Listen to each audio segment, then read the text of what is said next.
I wasn't supposed to go. I knew it would be uncomfortable from the moment I saw the cream-colored envelope sitting on my kitchen counter. Delivered while I was at the base. The return address was my Aunt Margaret's.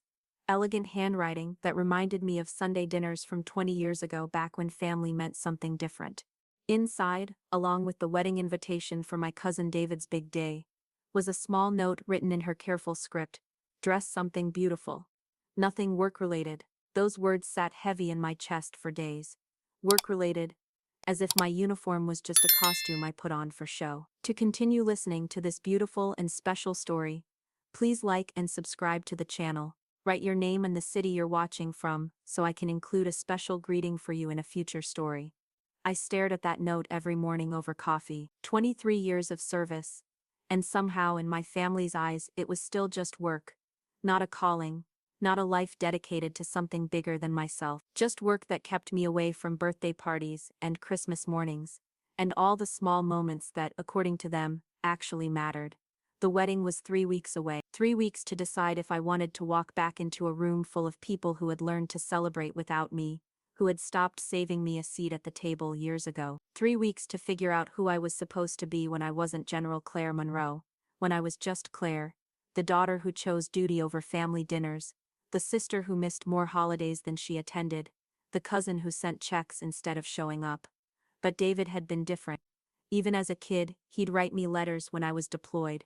Crayon drawings of airplanes and stick figures in green uniforms. "Thank you for keeping us safe, Cousin Claire," he'd write in his careful 7-year-old handwriting. He never stopped writing, even when the rest of the family stopped asking when I'd be home.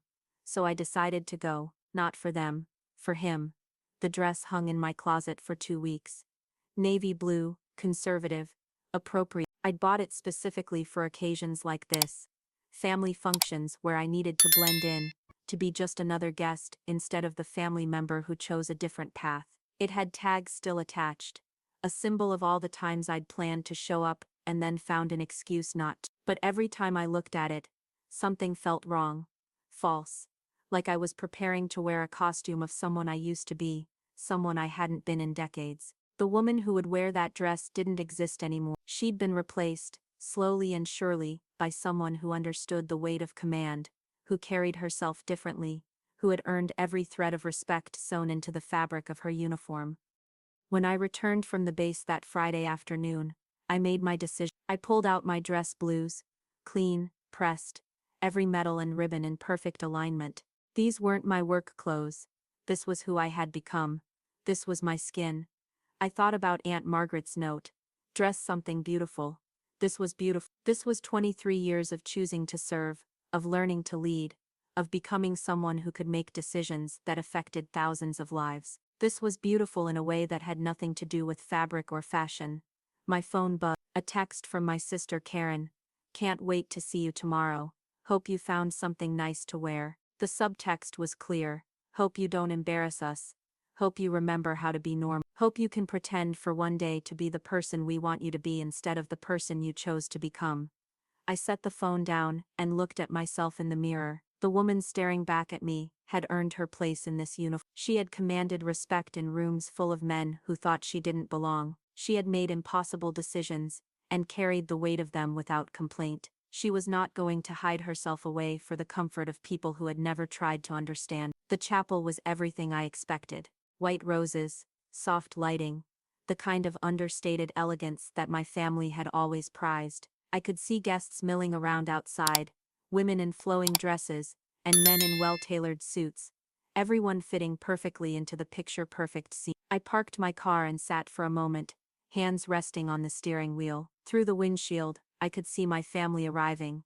My parents, walking arm in arm, my father in his best suit, my mother in the lavender dress she'd probably bought specifically for this occasion, my sister Karen with her husband and their 2 children, all dressed like they'd stepped out of a magazine spread titled The Perfect American Family. And then there was me, sitting alone in my car, wearing a uniform that told the story of a life they'd never fully understood or accepted. I got out of the car and walked toward the chapel. The reactions were immediate. Conversations stopped mid-sentence, heads turned. I heard my cousin Janet whisper to her husband, "I can't believe she actually wore." A few people smiled politely, the way you do when you don't know what else to do with your face. But it was my immediate family's reaction that cut the deepest. My mother's expression went from surprise to something that looked almost like pain. My father just shook his head and looked away. Karen walked over to me, her smile tight and forced. "Claire," she said, her voice carefully controlled. "You look official." "I look like myself," I replied quietly. She glanced around at the other guests, some of whom were still staring. "You know, there's a dress code for these things. This is David's special day." "I know exactly what day it is," I said. "I'm here for David." I found a seat in the back. It wasn't assigned, but it felt right. From there I could see everything without being part of it. The chapel filled up around me, family and friends chatting easily, children running between the pews, everyone comfortable in their shared understanding of how these things worked. No one sat near me. It wasn't necessarily intentional. Families tend to cluster together, friends gravitate toward friends, but the result was the same. I sat alone, surrounded by people who shared my DNA but not my life. The music started, and David appeared at the altar. He looked nervous and happy and young, the way grooms are supposed to look. His bride, Sarah, was radiant as she walked down the aisle. I'd met her only once, briefly, at Christmas dinner 2 years ago. She'd been polite but distant, and I'd gotten the impression that she saw me the way most people did, as an interesting relative who lived a life too different to really understand. During the ceremony, I found myself thinking about all the weddings I'd missed. My sister's 3 years ago because I was deployed, my cousin Michelle's, because I was at a conference that couldn't be rescheduled, my brother's, well, he hadn't invited me to that one, said it was a small ceremony, family only. The irony wasn't lost on me. The officiant spoke about love and commitment, about choosing to build a life together despite the challenges the world might throw at you. I thought about my own choices,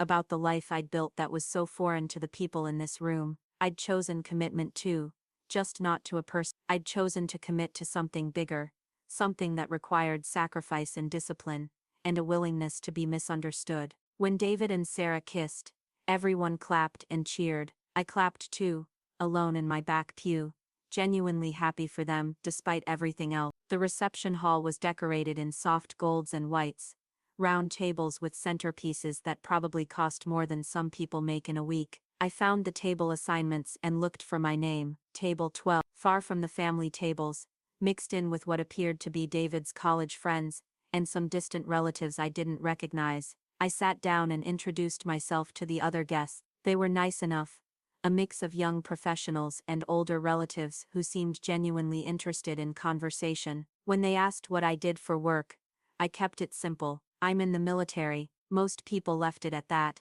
and I was grateful. From my table, I could see the family tables clearly. My parents, looking elegant and proud, my sister and her picture-perfect family, aunts and uncles I'd grown up with, but barely knew anymore. They all seemed to belong to something I'd stepped outside of years ago. The speeches started after dinner. David's best man told funny stories about college. Sarah's maid of honor talked about their love story. My uncle gave a toast about family and tradition, and staying connected to what matters most. Every word felt like a gentle rebuke, a reminder of all the ways I'd chosen differently. Then David stood up. He wasn't supposed to give a speech.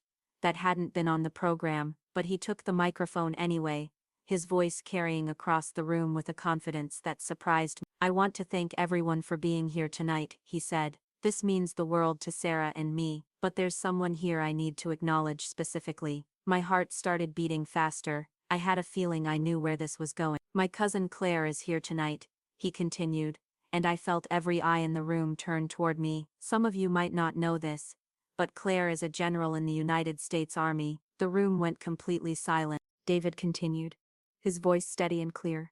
"When I was 7 years old, I wrote her letters while she was deployed in Afghanistan. She always wrote back, even from places where I'm sure she barely had time to sleep. She's missed a lot of family gatherings over the years, and I know that's been hard for everyone. But she missed them because she was serving our country, protecting people she'd never meet, making sacrifices that most of us can't even imagine." I felt my throat tighten. This wasn't how these things usually went.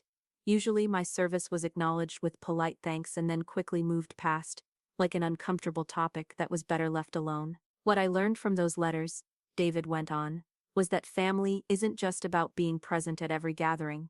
Sometimes it's about being present in the ways that matter most. Claire taught me that commitment looks different for different people, but it's always about putting something bigger than yourself first. He looked directly at me then, his eyes bright with something that might have been tears. General Monroe, would you please stand? The formality of it hit me like a physical force. General Monroe, not Cousin Claire, not my cousin who's in the military. General Monroe, the title I'd earned through decades of service, through impossible decisions and sleepless nights, and a level of responsibility that most people never experience. I stood slowly, feeling the weight of every eye in the room.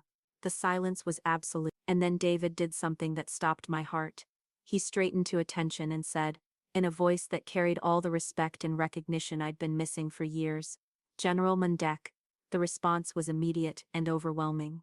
Sarah stood first, then David's grooms, one by one. Every person in that room rose to their feet. My parents, looking stunned. My sister, her face flushed with what might have been embarrassment or pride or both. Aunts and uncles who had treated my service as an inconvenience for years. Every single person stood in acknowledgement of something they'd never bothered to understand before. The applause started slowly, and then grew, filling the room with a sound I'd never heard directed at me in a family setting. It wasn't polite recognition or obligatory thanks. It was real appreciation, the kind I'd received from fellow service members and foreign dignitaries and heads of state, but never from the people who shared my last name. I stood there in my dress blues, feeling more like myself than I had in years. This was who I was. This was who I'd become through choice and sacrifice and unwavering commitment. And for the first time in decades, my family was seeing me clearly. When the applause finally died down, David raised his glass to General Monroe. He said, "Thank you for your service, and thank you for teaching me what real commitment looks like." The toast rippled through the room, and I heard my name, my rank, my title, my identity spoken with respect by voices that had questioned my choices for 20 years. As I sat back down, I noticed something had shifted. The invisible barrier that had surrounded me all evening was gone. People approached my table throughout the rest of the reception, not to make polite small talk about the weather or ask when I might settle down and start a normal life, but to ask real questions about my service, my experiences, my perspective on world events. My Uncle Jim, who had always seemed uncomfortable around me, sat down and told me about his father's service in World War II. "I never understood why you chose this path," he said quietly, "but seeing you tonight, hearing David, I think I'm starting to get." My mother approached me near the end of the evening. She looked smaller somehow, more fragile than I remembered. We'd barely spoken since I'd arrived, beyond the polite greetings that families exchange when they're not sure how to bridge the years between them. "Claire," she said, her voice soft, "I owe you an apology. I wasn't prepared for that." "Mom, you don't." "Yes, I do." She sat down beside me, smoothing her dress with nervous hands. "I've spent years being angry that you weren't here. Birthday parties, holidays, graduation. I kept waiting for you to choose us over everything else, but I never tried to understand what you were choosing instead." She looked at me then, really looked at me, maybe for the first time in years. "You've been protecting people like us, haven't? People like David and Sarah, who get to have beautiful weddings in peaceful places because someone else is willing to stand guard." I nodded, not trusting my voice. "I'm proud of you," she said, and those 4 words hit me harder than any medal ceremony or promotion ever had. I should have said that years ago. My father joined us a few minutes later. He'd always been a man of few words, but he sat down heavily and looked at me with something that might have been awe. "General," he said, testing the word like he was learning a new language. I never really thought about what that meant before tonight. We talked then, the 3 of us, in a way we hadn't since I was young. They asked about my responsibilities, my challenges, my proudest moments. I told them about the people I'd commanded, the decisions I'd made, the weight of leadership that had shaped me into someone they barely recognized anymore. "You're not the same person who left for basic training," my mother said eventually. "No," I agreed. But that person had to leave for this person to exist." Karen was the last member of my immediate family to approach me. She'd been watching from across the room all evening, and I could see her working up the courage to say whatever was on her mind. When she finally came over, her children trailing behind her, she looked nervous. "Claire," she started, then started again. "I need to tell you something." I waited. When my kids asked me about their Aunt Claire, I never know what to say. I tell them you're in the army, but I don't really understand what that means. I just know it means you're not here very often. Her daughter, maybe 8 years old, looked up at me with curious eyes. Are you really a general? She asked. I am, I told her. Like in the movies. Sort of, but it's real life, not a movie. Karen knelt down beside her daughter. Aunt Claire is one of the most important people in the army, she explained. She helps keep our country safe. It was the first time I'd ever heard my sister explain my career with anything approaching pride. That's so cool, her son said. Can you tell us about it? So I did. I told them about leadership and responsibility, about making difficult decisions and working with people from all over the world. I kept it age appropriate, but I was honest about the importance of the work and the sacrifices it required. Is that why you don't come to Christmas very much? Karen's daughter asked with the directness that only children possess. Sometimes my job requires me to be other places during holidays. That must be hard, she said solemnly.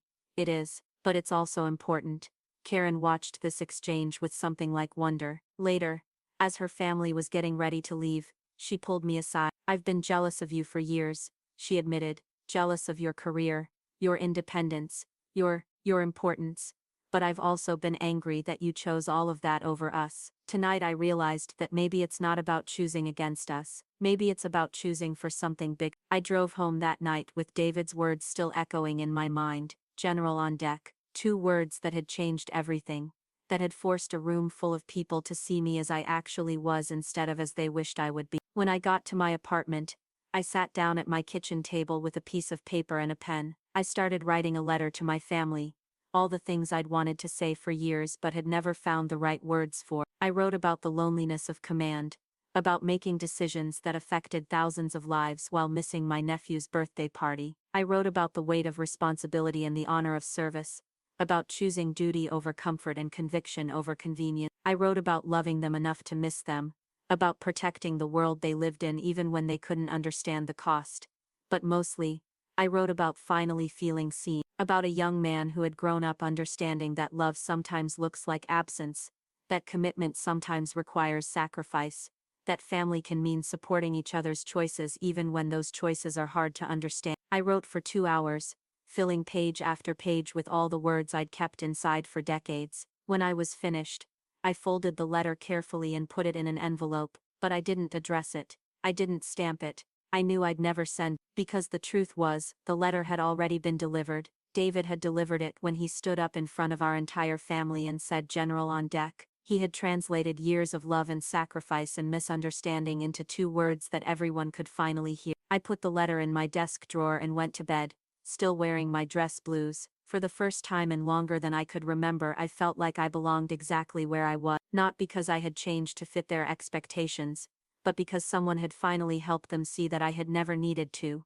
The next morning, I woke up to 17 missed calls and 43 text messages from family members, invitations to dinners, requests for coffee dates, questions about my work that came from genuine curiosity, rather than polite obligation. My phone buzzed with a message from David. "Thank you for coming, General. You made our day perfect." I smiled and typed back, "Thank you for seeing me." That was all. That was everything.